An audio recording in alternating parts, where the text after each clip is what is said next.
பேசணும்னு எனக்கு ஒரு எண்ணம். சொல்லுங்கய்யா. ஒரு தடுமாற்றம். அதனால சரி ஐயாட்ட கேட்டுட்டு முடிவு செய்யலாம் அப்படின்னு. சொல்லுங்கய்யா. கொஞ்சம் உடல் தொந்தரவு இருந்தது ஐயா. என்னன்னா அதுக்கு முன்னாடி நான் வந்து ஐயா வள்ளல் பெருமானார பாக்குறதுக்கு முன்னாடி அசைவம் தான் உணவு முறையா இருந்ததுங்க. சரிங்க. எத்தனை வருஷத்துக்கு முன்னாடி? இப்போ நாங்க அசைவத்தை விட்டு ஒரு 4 வருஷம் தான் இருக்குங்க. 4 வருஷம். 4 வருஷம். சரிங்க ஐயா. என் திருமணத்துக்கு முன்னாடி விட்டோம். சரிங்கய்யா. அதாங்க அதுக்கு முன்னாடி அசைவ உணவு முறை தான் இருந்தது. அப்புறம் அவர் அதை கிட்ட போக போக இந்த நாள் இந்த தேதி எதுவும் சாப்பிடக்கூடாது அப்படின்னு எதுவுமே முடிவு செய்யல. அது ஏன் எப்படி விட்டேன்னு தெரியலங்கயா. அது அப்படியே எனக்கு பிடிக்காம போயிடுச்சு, அப்படியே விட்டுட்டேங்க. அதை சாப்பிடணும்ன்ற எண்ணம் வரல, விட்டுட்டேன். Super super. அதை விட்டதுக்கு அப்புறம் அப்படியே ஒரு மாதிரி லைஃப்ல ஒரு சில மாற்றங்கள்லாம் ஏற்படுது. அந்த கொரோனா காலத்துல இந்த அக்குபஞ்சர்ன்ற மருத்துவம் அறிமுகம் ஆகுதுங்க எனக்கு. அக்குபஞ்சர்ல ஒரு புள்ளி சிகிச்சை, நாடி பார்ப்பாங்க. நாடி பார்த்துட்டு ஒரே ஒரு புள்ளியில ஒரு 5 செகண்ட் சிகிச்சை, அவ்வளவுதாங்க. சொத்துட்டு அனுப்பிடுவாங்க. சரிங்க. அதுல எப்படிப்பட்ட நோய்களும் சுகமாகுது அப்படிங்கறத நான் கொஞ்சம் எனக்கு தெரிஞ்சவங்க மூலமா, எங்க அம்மா மூலமாலாம், எங்க அம்மாவுக்கு வீசிங் இருந்தது ரொம்ப வருஷமா. அது மாற்றம் ஏற்படுறத நான் பார்த்தேன். சரிங்க. நீங்களே செய்வீங்களா? நாங்க மருத்துவத்துக்காக மருத்துவர்கிட்ட போயிருந்தோங்கய்யா. சரிங்க. இதெல்லாம் பாக்குறப்ப இதை படிக்கணும் அப்படின்னு எனக்கு ஒரு ஆர்வம் வந்து நான் படிக்க ஆரம்பிச்சேங்கய்யா. அதுக்கு என்ன பேரு? அக்குபஞ்சருங்க, அக்குபஞ்சர் மருத்துவம். சரிங்கய்யா. சரிங்க. ஆமாங்க, அக்குபஞ்சர் தான். இதுதான் ஆக்சுவலா அவங்க என்ன சொல்றாங்கன்னா, ஆதியில நமக்கு எப்படிங்க சித்த மருத்துவம் தானே நம்மளுடைய பேஸ், நம்மளுடைய பாரம்பரிய மருத்துவம். சரிங்க. இந்த மருத்துவம் வந்து சீனாவுடைய பாரம்பரிய மருத்துவம். ஆனா இப்ப வந்து இது சீனாலேயே இல்ல, அது முழுசா மாறி இருக்கு. அது அலோபதி எப்படி இப்ப சித்தாவும் அலோபதியும் கலந்து இப்ப பண்றாங்களோ அது மாதிரி அக்குபஞ்சரையும் அந்த அதோடைய ரூட் காசை பிடிக்காம, அந்த தத்துவத்தை பிடிக்காம மாத்திட்டாங்க அப்படின்ற மாதிரி எல்லாம் சொல்றாங்க. ஆனா இங்க இப்போ நம்ம பேசுறது பார்த்தீங்க, அது தூய்மையா எந்த மருத்துவ முறையும் கலக்காம ஒரு தூய்மையான அடிப்படையில அந்த சிகிச்சை நடக்கிறது. அது எனக்கு பிடிச்சிருந்துச்சுங்க. அப்படி இறைவனுடைய கருணையால அப்படி அதை படிக்கிற மாதிரி ஒரு சூழ்நிலை எனக்கு ஒர்க் ஃப்ரம் ஹோம் அமையுது. ஒர்க் ஃப்ரம் ஹோம்ல அழகப்பா யூனிவர்சிட்டியில அந்த 1 வருஷ கோர்ஸை படிக்கிறேன். படிச்சுட்டு அந்த மருத்துவத்தை சும்மா சொந்தக்காரங்களுக்கு தான் செய்யறேங்க. அதுல நிறைய மாற்றம் ஏற்பட்டு ஒரு இடத்துக்கு 3 இடமா கிளினிக் போடுறேன். 3 இடமா கிளினிக் போட்டு இப்போ ஒரு வாரத்துக்கு 100 பேருக்கு மேல பாக்குறேன். சூப்பர். நிறைய பேருக்கு சுகமாகிட்டு இருக்கு. ஆமாங்க. இதுல என்னன்னா நான் யார்கிட்டயும் எந்த பணமும் வாங்கல, மருத்துவத்துக்காக பணம் வாங்கிக்கிறல. ஏன்னா நமக்கான வாழ்வாதாரத்துக்கு பணம் கிடைக்குது இல்லைங்கய்யா. எனக்கு நான் ஒர்க் பண்றேன், ஒர்க் ஃப்ரம் ஹோம்ல எப்பயும் ஒர்க் பண்ணிட்டு இருக்கேன். அற்புதம். நல்ல அற்புதமான. ஆமாங்க. இதுல எனக்கு ஐயாட்ட கேட்டு தெளிவு பண்றது என்னன்னா, இப்ப எனக்கு சில இந்த இப்படி நடந்துட்டு இருந்ததுங்க. இதுக்கு நடுவுல எனக்கு திருமணம் ஆகுது. என் மனைவியும் அசைவம் தான் உணவு முறை. அவங்க நிச்சயதார்த்தத்துக்கு அப்புறம் நானும் அவங்கள்ட்ட சொல்லல, அவங்க சொல்லாமே அவங்களே சைவமா மாறிட்டாங்க. சூப்பர். அதுக்கப்புறம் எங்க 2 பேருக்கு ஒரு பெண் குழந்தை பிறகு இன்னைக்கு வரைக்கும் அதுவும் அந்த குழந்தையும் சைவமா தான் வளர்க்குறோம். திருமகனாருடைய வழிகாட்டல்ல தான் போகுதுங்க. இப்போ எனக்கு ஒரு 1.5 வருஷமா அதிகமா யூரின் போக ஆரம்பிக்குது. யூரின் ஆமா தொடர்ந்து போக ஆரம்பிச்சிருச்சு. நிறைய இடத்துல புண்கள் ஏற்பட ஆரம்பிச்சிருச்சு. நிறைய இடத்துல புண்ணு தோல் மேல. ஆமாங்க, வாயில யூரின் போற இடத்துல அப்படி. சரிங்கய்யா. புண்ணுகள்லாம் வர ஆரம்பிச்சிருச்சு. இது நான் இந்த மருத்துவ முறையில நான் முயற்சி செய்யறேன். இதுல நான் என்ன புரிஞ்சுக்கிறேன்னா, ஒவ்வொரு மனிதருக்கும் கழிவுகள் ஏற்படும் இல்லையா. நம்ம இது வரைக்கும் நம்ம சேர்த்து வச்சிருந்ததெல்லாம் விலகி போகும்ல, ஒரு நல்ல பாதையில போகும். அப்படியானதாதான் இத நான் பாக்குறேன். அப்படிதான் பாத்தீங்க. இப்ப தொந்தரவு அதிகமாக ஒரு 2-3 மாதமா ஒரு சன்மார்க்கியம் மூலமாவே பெருமகனாருடைய வழியை ஃபாலோ பண்ற ஒரு சித்த மருத்துவர் அறிமுகம் ஆகுறாரு.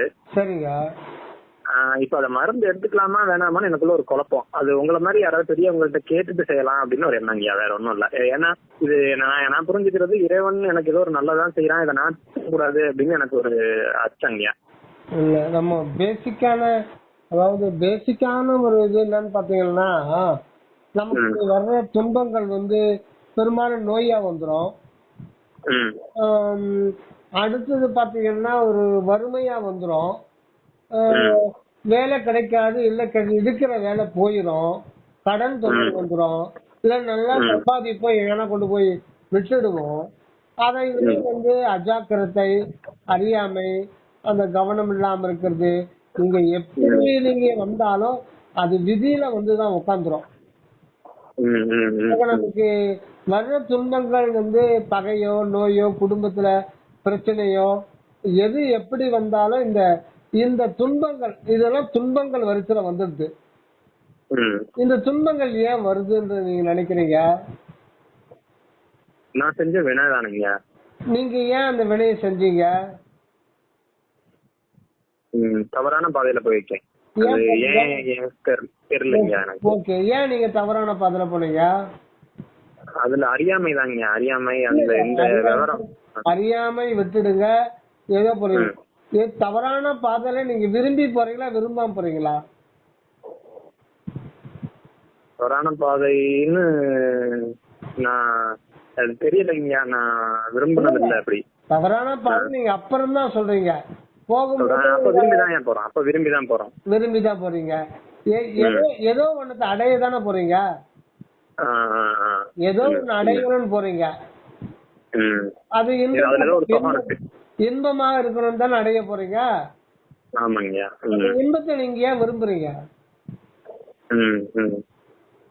இப்போ ஒவ்வொரு ஜீவனுடைய சுபாவ குணம், அது எறும்புல இருந்து பரம ஞானி வரல, இயல்பான ஒரு குணம் ஒண்ணு இல்லைன்னா தான் இன்பமாக இருக்க வேண்டும். இது இயற்கையாகவே இருக்குது. இது நாம விரும்பினாலும் விரும்பாவிட்டாலும் எந்த ஒரு ஜீவனும் இந்த கட்டுக்குள்ளதான் இருக்கும். அவான்றது அதாவது நம்ம பிறவிதோறும் நம்மை உடனிருந்து வஞ்சித்து கெடுப்பது எது என்றால் அவா அப்படின்றார் திருவள்ளுவர். அவான்றது விருப்பம். விருப்பம்னா நான் இன்பமாக இருக்க வேண்டும். அது ஏன் நீங்க இன்பமா இருக்கணும்னு சொல்லிட்டு அந்த ஜீவன் நினைக்குது.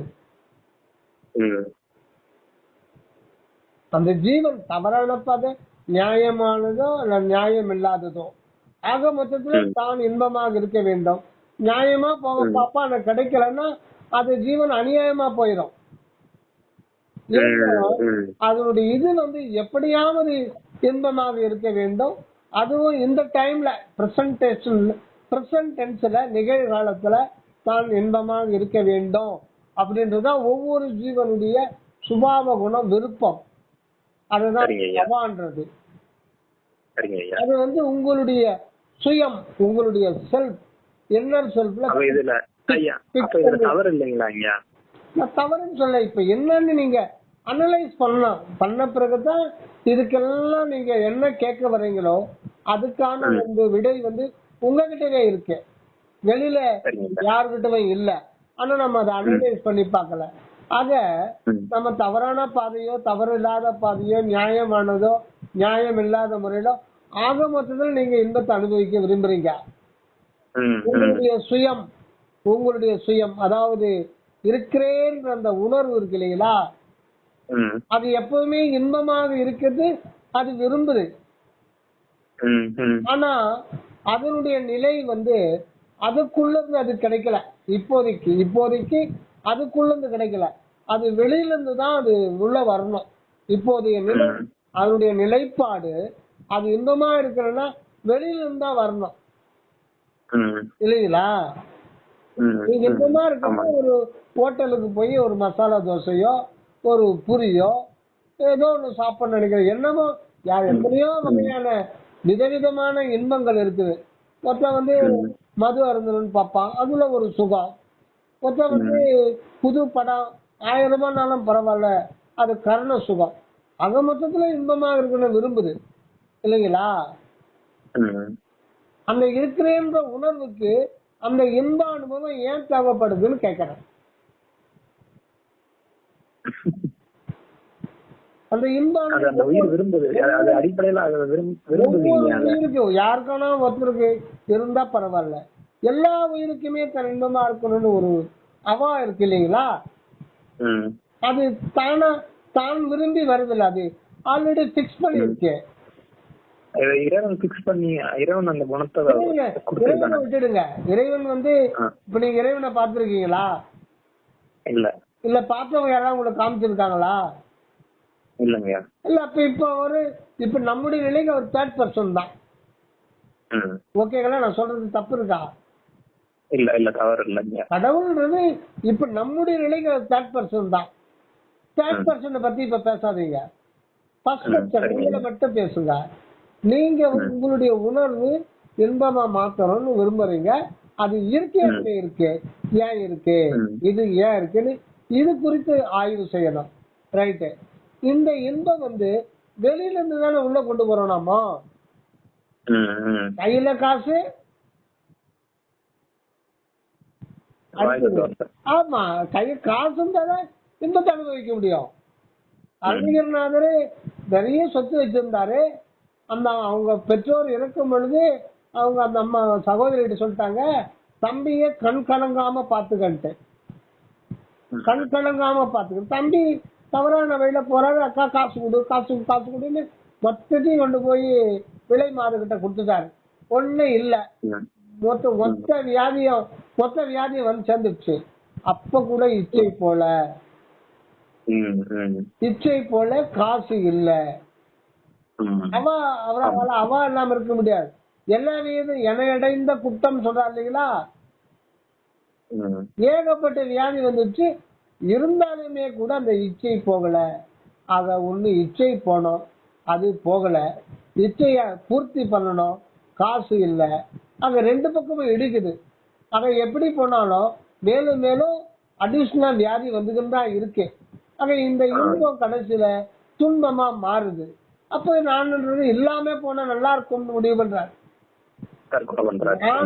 நானுன்னு ஒண்ணு இல்லாம போனா நல்லா இருக்குமே, நான் இருக்கிறதுனால தானே அவான்றது என் கூட இருக்கு.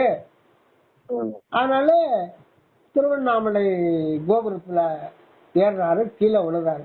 இப்ப நாம ஏறினா அது மாதிரி ஆயிட முடியுமா? முருகப்பெருமான் வந்து குருவ எலும்பு கூட தராரு.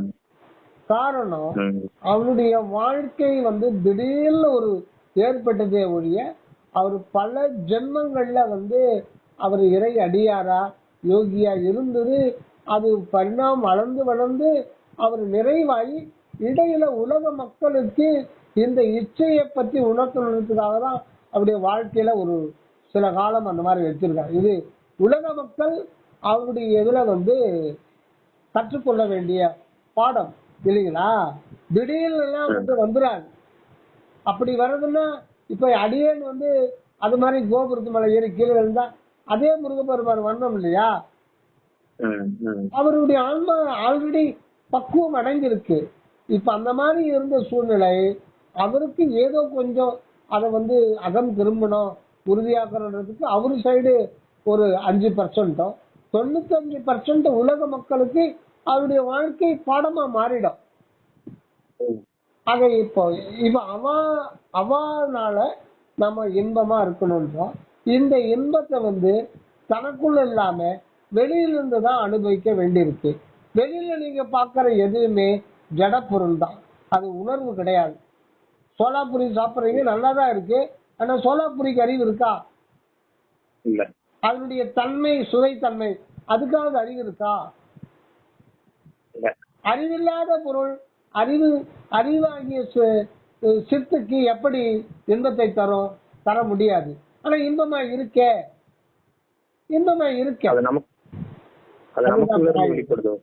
இல்ல அதுதான் மாயை திரை ஆண்டவர் போடுறாரு.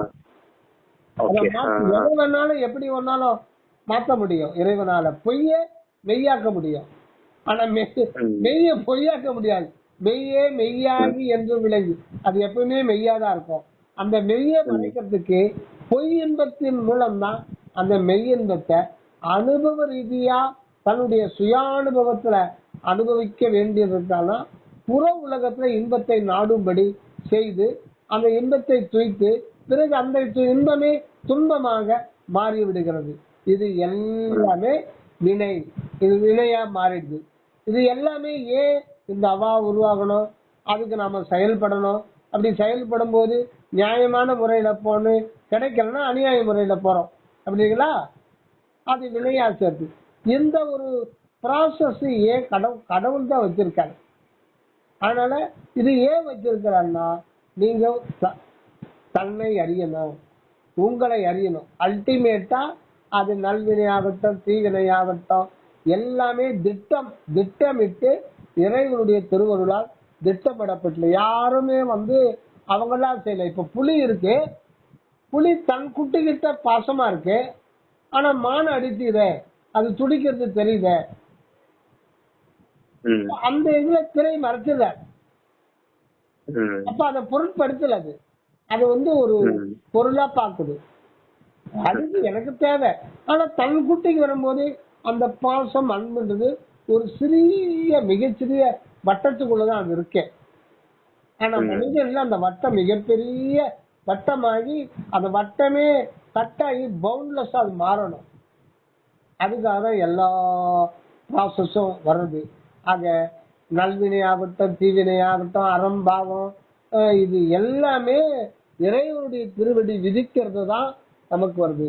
ஆக அல்டிமேட்டா நம்ம என்ன உணரணும், இதன் மூலம் வியாதி வந்துடுச்சு அப்படின்னா நம்ம ஒரு பாடத்தை கற்பிக்க வருது.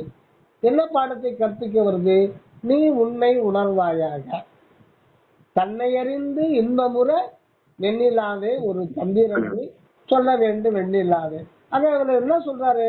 தன்னை அறிந்தால் இன்பமுறலாம், தன்னை அறிந்தால் இன்பமுறலாம், தன்னை அறியாவிட்டால் துன்பம் தான். அதுக்கு ஒரு பாட்டு, தன்னை அறியா என்னை இன்னல் உற செய்தாயே தகுமோ தகுமோ தகுமோ இறைவா. ஆக தன்னை அறிந்தால் இன்பம், தன்னை அறியாவிட்டால் துன்பம். ஆக இந்த துன்பம்ன்ற ப்ராசஸ்ல தான் இதுல இன்பமும் துன்பமும் கலந்து இந்த அனுபவங்கள் மூலம் புறத்திலிருந்து பெறப்படுகின்ற அனைத்து வகையான இன்பமும் நமக்கு மாற்றம் செய்யப்பட்டு அந்த பொய் மெய்யாக்கி நமக்கு ஆண்டவர் ஊட்டுகின்றார். அதனால்தான் இன்பம் துன்பம் என்கின்ற கிரீடத்தை தாங்கி கொண்டு வருகிறது என்பதை நம்ம 4ஆம் வட்டம் தான் தெரிஞ்சுக்கணும். ஆக இந்த வினையிலிருந்து மீள முடியுமா அப்படின்னா சமய மத மார்க்கங்கள்ல அது கஷ்டமா தான் சொல்றாங்க. எதுக்கு இல்ல, இந்த பதிகம் படிக்கலாம், அந்த பதிகம் படிக்கலாம், இந்த பரிகாரம் பண்ணலாம், இதெல்லாம் ஓரளவுக்கு 10%, 15%, 20% நமக்கு அது கழிஞ்ச மாதிரி தெரியும். திருப்பி அது வேற ரூபத்துல வந்துடும். 100% போக்க முடியுமா? முடியும்ன்றதுதான் சுத்தமா இருக்கு. நீ எப்பொழுது அகம் திரும்புகின்றாயோ அந்த நொடியிலே உன்னை பிடித்த அனைத்து தொல்லைகளும் விலகிவிடும். ஆக நீ உள்ள வரணும், புறநிலைகளை கடந்து உள்ள வரணும், உண்மையான வாழ்வுக்கு வரணும். தேக உணர்வு, மன உணர்வு இதெல்லாம் புறச்சூழல். உங்களுடைய உணர்வு தான் உண்மை மனிதன். அதாவது மனிதன் 3 பகுதிகளால் ஆனவன். ஒண்ணு உடல் தோற்றம் இல்லைங்களா, இதுக்கு உள்ளீடா இருக்கிறது உயிர் உணர்வு. இந்த ரெண்டுத்துக்குமே மகா காரணமா இருக்கிறது அறிவு ஆகாசம். ஆக அறிவு ஆகாசம் ஒரு அழுத்தமான மிக மிக மிக நுண்ணிய உணர்வு. அது அந்ததான் அறிவு அல்லது உணர்வு. அது ஒரு உணர்வு சுடர் அப்படின்னு சொல்லலாம், அறிவு ஆகாசம் சொல்லலாம். அந்த அறிவுன்னா சித்து ஆகாசம், சித்தாகாசம், சித்தாகாசம், சித்தம்பரம். இது ரொம்ப ரொம்ப அனுத்துவமானது. ஒரு குண்டூசி நுனி மேல 1,00,000 உணர்வு நிலைகளை வைக்கலாம் ஒரு உதாரணத்துக்கு. அதுதான் நம்முடைய அனாதி நித்திய நிலை. அந்த உணர்வுக்குள்ள உணர்வாகத்தான் இறைவன் இருக்கார். 2 பேரையும் பிரிக்க முடியாது. ஆக அந்த நிலையை உணர்வுகிற வரையில இது அவஸ்தைகள் இருந்துகிட்டுதா இருக்கும். நீங்க இதுல உங்களுடைய விஷயத்துக்கு வருவோம். அதாவது நீங்க பிறருக்கு செய்றீங்களா இலவசமா அக்குபஞ்சர் செய்றீங்க இல்லைங்களா, பலருக்கு சுகம் ஏற்பட்டிருக்கு. இது நீங்க ஒரு அகங்காரத்துல செய்யல, நீங்க ஒரு எல்லோரும் பயனடையணும் அப்படின்னு நீங்க அந்த அக்குப்ரெஷர் மெத்தட்ல நீங்க கொண்டு போறீங்க, அது தப்பு கிடையாது. ஆனா இப்ப ரைக்கின்ற ஒரு மெத்தட்லாம் வருது, பிராணிக்கியல் அது முழுக்க முழுக்க தவறானது. ஏன்னு கேட்டீங்கன்னா, அதுல நீங்க தியானம் செய்து அந்த தன்னுடைய சக்தி, தன்னுடைய ஆற்றல்னு சொல்லிட்டு நினைச்சு அதை அவங்களுக்கு பாஸ் பண்ணுவாங்க. அவங்களுடைய ஒளி வட்டத்தை டச் பண்ணி அதை வந்து இது பண்ணுவாங்க. அப்ப என்ன ஆகும்னா, அந்த வினை வந்து அப்படியே ஒரு டிரான்ஸ்பர் ஆகும். வினை வந்து அழிக்க முடியாது. இறைவனுடைய அருள் மட்டும்தான் அழிக்கிற சக்தி உண்டே தவிர வேற எந்த ஆற்றலுக்கும் வினையை நிர்மூலமாக்குற சக்தி கிடையவே கிடையாது. அப்ப அவங்களுக்கு குணமாகுதுன்னா இவங்க அதை டச் பண்ணும் போது, நான் எண்ணத்துல அதை டச் பண்ணும் போது இவங்களுடைய ஜீவன்ல இருந்து, அதாவது ஆத்மாவுடைய ஏகதேச சக்தியை இவர்கள் பெற்றுக்கொண்டு அதை பாஸ் பண்ணும் போது அது டிரான்ஸ்பர் ஆகுது. இதை அவங்க வாங்கிக்கணும்.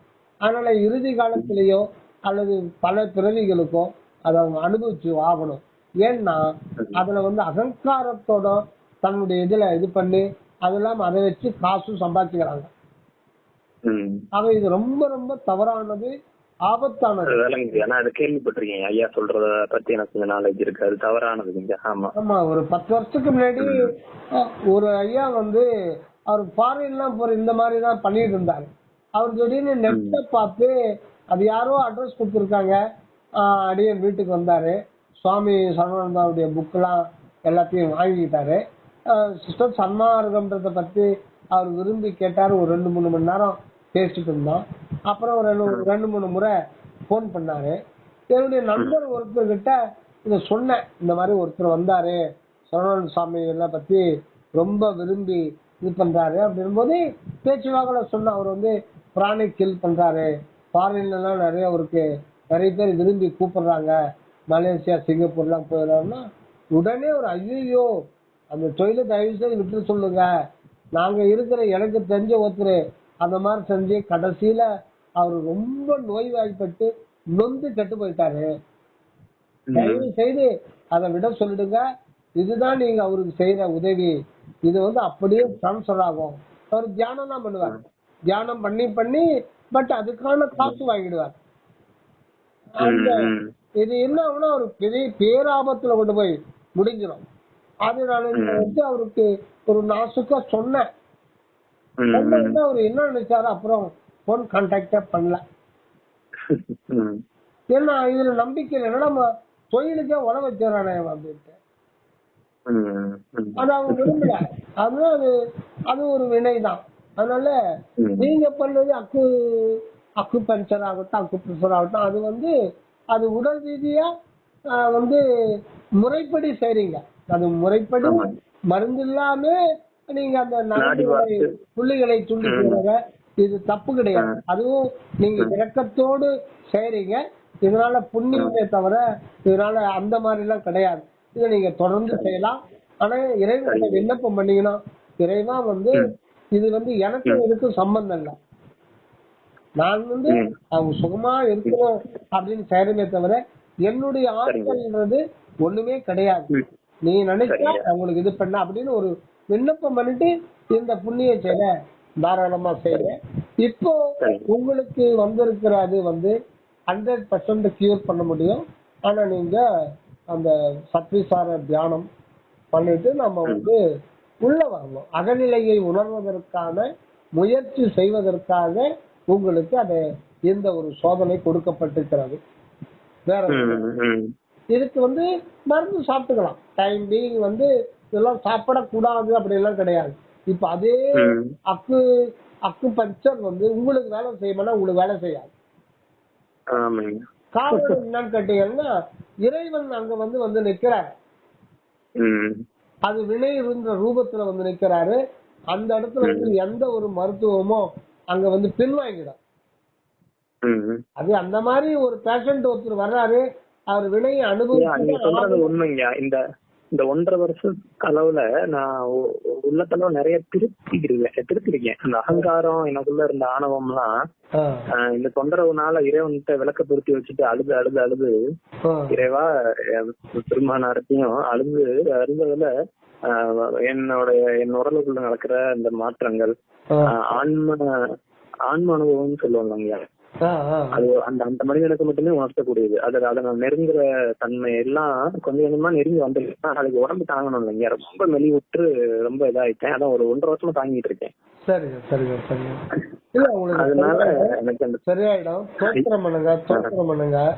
விடைகாலம் 4:30 மணிக்கு எந்திரிச்சிருங்க. எந்திரிச்சு தியானம் பண்ணுங்க. உங்களுக்கு அந்த ஆடியோ அனுப்புறேன், அந்த ஆடியோ பாருங்க.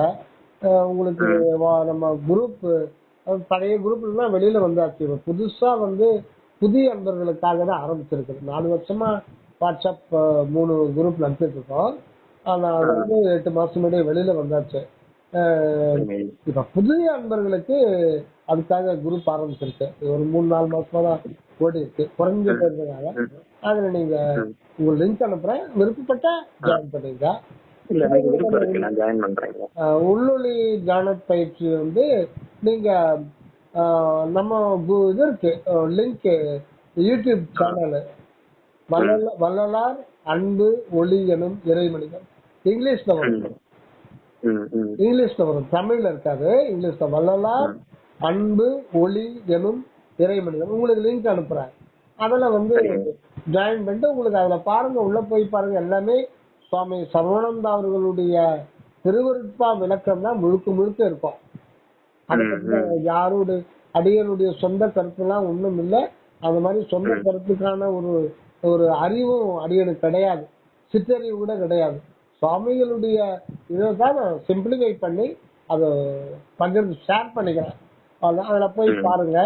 இது ரெகுலரா உங்களுக்கு அந்த தியான பயிற்சி பண்ணுங்க. சிற்றபை தியானம், சிற்றபையில மனம் பதிக்க பதிக்க பதிக்க அந்த வினை சூழல் ஆண்டவரை விலக்கி விட்டுருவார். அதனால சகல நன்மைகளும் கிடைக்கும். அதனாலதான் வள்ளல் பெருமான் அந்த 1873 கடைசி இதுல கொடியேற்றிட்டு சன்மார்க்க கொடியேற்று பேரோபதேசம் பண்ணும் போது கடைசியில சொல்றார், உங்களுக்கு தாய் தந்தை அண்ணன் தம்பி முதலான ஆப்தர்களால் செய்யப்பட்ட உதவி எவ்வளவோ அதை விட கோடி கோடி பங்கு அதிகமான உதவி கொடுக்கும்படியான இடம் இந்த இடம். இது ஆண்டவர் கட்டளை சத்தியம் அப்படின்ற அந்த இந்த இடம் அப்படின்றதுதான் ஞான சரியில இங்கே வம்மின் அப்படின்றது உங்களுடைய தலைக்கு நடுவுல இருக்கிற அந்த நிராதார நிலையத்துலதான் அந்த சிற்றம்பலம் என்கின்ற சிற்றபை இருக்குது. அந்த சிற்றபையில தான் மனதை நிலை நாட்டணும். அந்த சிற்றபை வாழ்வு மேற்கொள்பவர்களுக்கு எல்லா நன்மையும் சூழும், எல்லா தீமைகளும் விளைகிறோம். நன்மை உண்டு.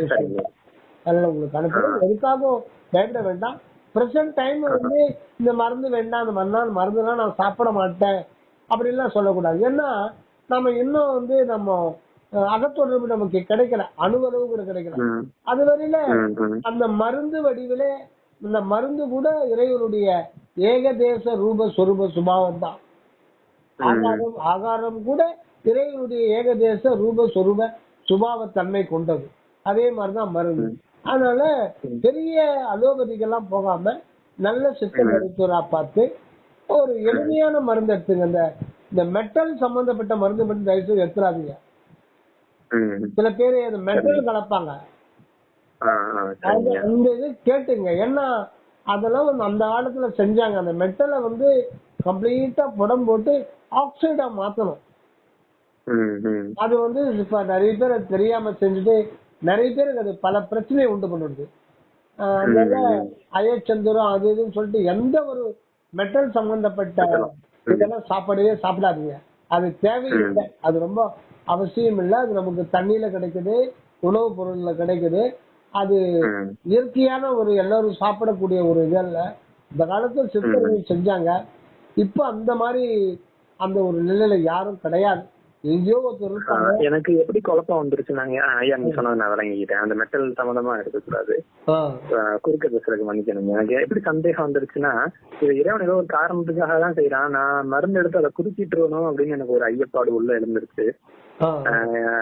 அது ரொம்ப நாளா இது எனக்கு இருந்துட்டே இருந்துச்சு. ஆனா என்னால இப்போ ரொம்ப தாக்கு பிடிக்கவும் முடியல. அதனாலதான் எனக்கு ரொம்ப மனக்குழப்பம். அப்புறம் தான் உங்க ஞாபகம் தான் எனக்கு இருந்துட்டே இருந்தது, பேசணும்னு நினைச்சிட்டே இருந்தேன். நீங்க அதிகாலை 4:30 மணிக்கு எழுந்துட்டு தியானத்துல உட்காருங்க. அந்த 2 ஆடியோ அனுப்புறேன், அதை ஃபாலோ பண்ணிக்க. அடுத்தபடியா நேரம் கிடைக்கும் போது ஒரு 1/2 வந்து தோத்திரம் பண்ணுங்க. தோத்திரம், அப்பா நான் வேண்டுதல் கேட்டார்கள் புரிதல் வேண்டும், மருந்தறியேன் மணி அறியேன் மந்திரம் ஒன்றறியேன், அந்த மாதிரி பாட்டு வித்தால் பாடுகின்றேன், பணி வித்தால் பணிகின்றேன், அருஜோதி தெய்வமெனை ஆண்டு கொண்ட தெய்வம், இப்படி நிறைய தோத்திர பாடல்கள், மேல்நிலை தோத்திர பாடல்கள் நிறைய இருக்கு திருவருட்பால. மகாதேவ மலை படிங்க, டைம் கிடைக்கும் போதெல்லாம். மகாதேவ மலை 100 பாடல்கள் இருக்கு. அதெல்லாம் 1/2 படிச்சா போதும். நிறைய படிக்கிறது கிடையாது. ஒரு 20 பாட்டு 10 பாட்டு படிச்சாலுமே மெதுவா படிச்சு திரும்ப ரிப்பீட்டட்லி ஒரு பாட்டே போதும். ஒரே பாட்டை நீங்க ரிப்பீட்டட்லி பண்ணிட்டாலே அது நமக்கு அந்த ஆன்ம நிலை பொருந்தணும். அதுக்காக தான் அந்த உருக்கை ஏற்படணும். உருக்கை ஏற்படாம நம்ம வந்து 1596 வரை அகவல் பாராயணம் பண்ணி என்ன பெரிய பிரயோஜனம் கிடைக்காது. நீங்க 10 வரி அகவல் படிக்கிறீங்க, 10 லைனு உருக்கை ஏற்படுச்சுன்னா சூப்பர். அதுதான் வரலாறு.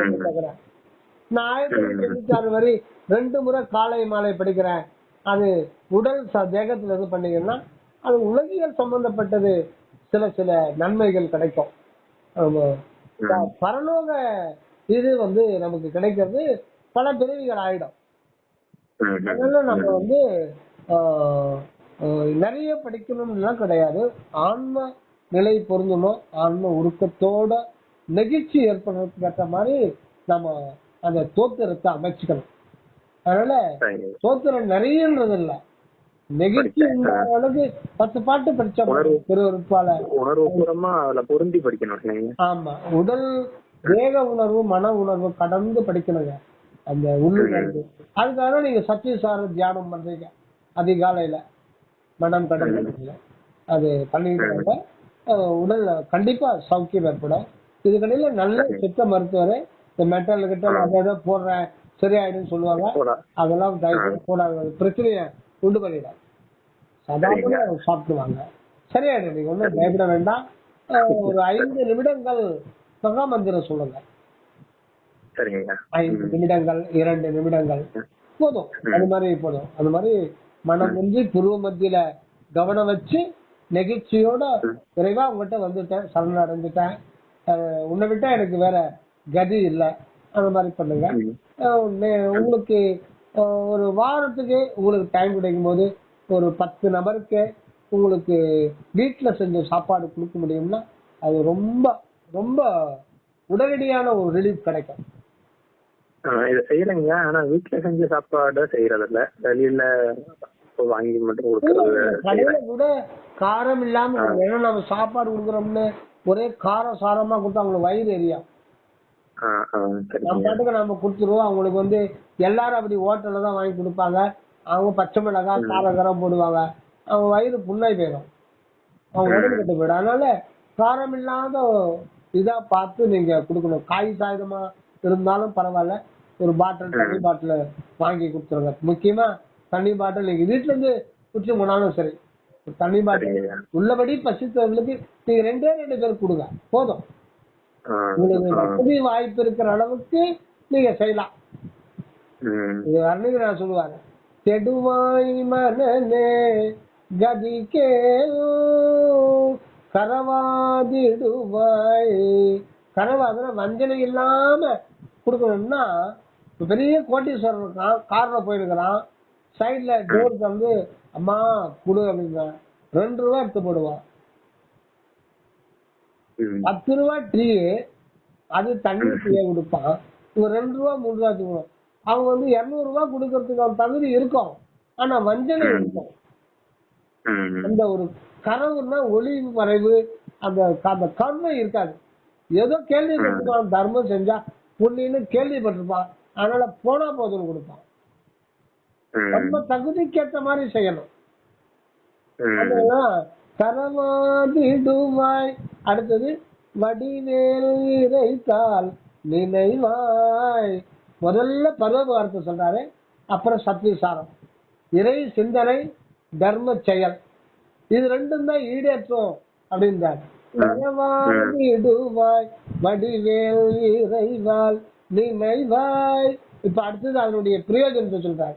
சுடுவாய் நெடுவேதனை தூள்படவே, சுடுவாய் நெடுவேதனை தூள்படவே, விடுவாய் விடுவாய் வினை யாவையுமே, எல்லா வினையும் ஒளிஞ்சு போகும். இதுதான் அருமையான வழிமுறை. 2 அதுதான் வள்ளல் பெருமான் சத்விசாரம் பரோபகாரம். சத்விசாரம் இல்லாத பரோபகாரமும் பரோபகாரம் இல்லாத சத்விசாரமும் முழு பயன் தராது. இது சர்வானந்த சாஸ்திரம். 2மே ஒரு கை சத்விசாரம், இன்னொரு கை பரோபகாரம். 2 கட்டம்னா ஓசை வரும். இந்த ஓசை ஓங்கார அனுபவம், ஆன்ம அனுபவம் கிடைக்கும். ஃபாலோ பண்ணுங்க. ஒன்றும் பயப்பட வேண்டாம். சின்ன சோதனை கொடுத்திருக்காரு. இந்த எது கொடுத்திருக்காருன்னா நம்ம அகம் திரும்பணும்ன்றதுக்காக தான் கொடுக்குறாரு, வேற ஒண்ணு இல்லை. நம்ம பொருட்களை இன்னும் அலைந்து கொண்டேதான் இருக்கணும். இந்த பிறவித்தோட நின்று போயிட்டே தான் இருக்கும். இதுக்கு ஒரு உங்களுடைய ஆன்மால அதுக்கு முற்றுப்புள்ளி வைக்கணும். 3 புள்ளியை அழிச்சு 1 புள்ளி ஆக்கணும், முற்றுப்புள்ளி வைக்கணும். இது தொடர்கதையா போயிட்டு இருக்குன்னு முடிவு பண்ணிட்டார். அவர் முடிவு பண்ணதால்தான் உங்களுக்கு அங்க பிரச்சனை இங்க பிரச்சனை வருது, வேற ஒண்ணும் இல்ல. அதுல ரிஃப்ளெக்ட் தான். சரிங்க சரிங்க. அடிக்கடி போய் சரவானந்த ஐயாட்டையும் போய் உட்காந்துருவேன். தாத்தா நீங்க என்ன செய்றீங்க, நீங்க என் கையை பிடிச்சிட்டு வாங்க நம்ம போவோம், நான் இங்க சிரமப்படுறேன்ல அப்படின்னு சொல்லி கூப்பிட்டு வருவேன். அடிக்கடி அங்க போய் உட்காந்துருப்பேங்க. ஐயா உங்க வழிகாட்டலுக்கு ரொம்ப நன்றி. தெரிஞ்சது எனக்கு நன்றிங்க. நன்றிங்க ஐயா. எனக்கு அந்த லிங்க் அனுப்பி விடுங்க, நான் ஜாயின் பண்ணிக்கிறேன். அப்புறம் யூடியூப் லிங்க்கும் போட்டு. Okay okay. நன்றி. ரொம்ப நன்றி. நன்றி.